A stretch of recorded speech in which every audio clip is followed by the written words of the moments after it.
soundstagen, den bliver simpelthen enorm lytterum, man sidder og lytter ind i. Det giver en følelse af at være til stede, at være tæt på musikken og artisterne. Det er en ret chokerende oplevelse.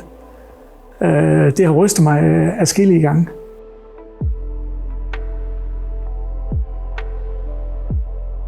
Mit navn er Per Nørk her, og jeg er i al beskedenhed en hi-fi freak. Jeg har startet med at købe det første anlæg helt tilbage i 70'erne, og siden den tid så har jeg egentlig ikke kigget tilbage. Så er udviklingen gået igennem alverdens forskellige højttalere, klassiske KF, B&V, Martin Logan osv. og over forskellige forstærkeranlæg. Men det er altid trækket mig, at jeg skulle videre og videre og have noget, der er bedre og bedre. Og så skulle jeg bruge nogle både strømkabler og nogle lydkabler. Og så kom jeg i forbindelse med lydspecialisten og i forbindelse med Thomas. På et tidspunkt sagde han til mig, at jeg tror, du skulle prøve nogle af de der nye X-kabler, der kommer fra det firma oppe i Aalborg. Og så er det jo gået over stok og sten sidenhen med forskellige forstærkere deroppe fra. Blandt andet har jeg haft 2 U380. Jeg har haft 380 for effekttrin og forskellige højttalere. Jeg har haft B01, jeg har haft B03, og det sidste her var en B05, som nu skifter ud til en M3. Og hver gang har det været et kæmpe løft. Den formidling, som produkterne fra Dansk Audio Group giver, det er en grum oplevelse.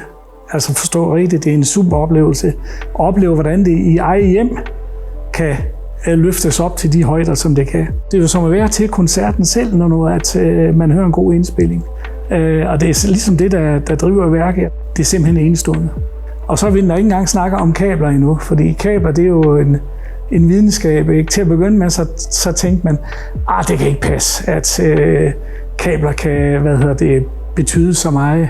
Og jeg har et Cat 8-kabel, der kører op fra min router, og så herned. Og når man trækker det ud fra væggen i et Gold Signature LAN-kabel, at så får du hele verden ind igennem streamer og forstærker, og det er bare unikt. Og jeg vil have forsvoret, at man kunne streame noget, der er bedre end CD-universet, men det kan man altså. Ikke nok med, at kvaliteten er bedre, men altså, det er også fedt at kan sidde med en lille iPad mini. Jeg har en iPad mini til at køre det over. Og så lige kan skifte fra det ene nummer til det andet, i stedet for at man skal hen og skifte skive og det ene og det andet. Og så, når det er så sammenholdt med, at du i virkeligheden får en bedre lydoplevelse ud af det, så er der jo ikke så meget at vende tilbage til. Det er det at høre noget musik og høre det, hvor tæt man kan komme på. Det er jo som at være til koncerten selv, når man hører en god indspilling. Jeg føler ikke, der er noget, der er bedre. Dels er produkterne spidsenklasse. Jeg mener, at produkter fra Dansk Audio Group, det er verdens bedste. Og man undrer sig over, at det kan blive ved og blive ved og blive ved. Og det, man spørger sig selv, det er, hvornår stopper det her? Den stopper, tror jeg, når jeg synes, at jeg har noget, som virkelig spiller til hjertet. Så tror jeg egentlig, jeg er sådan rimelig godt tilpas for et stykke tid.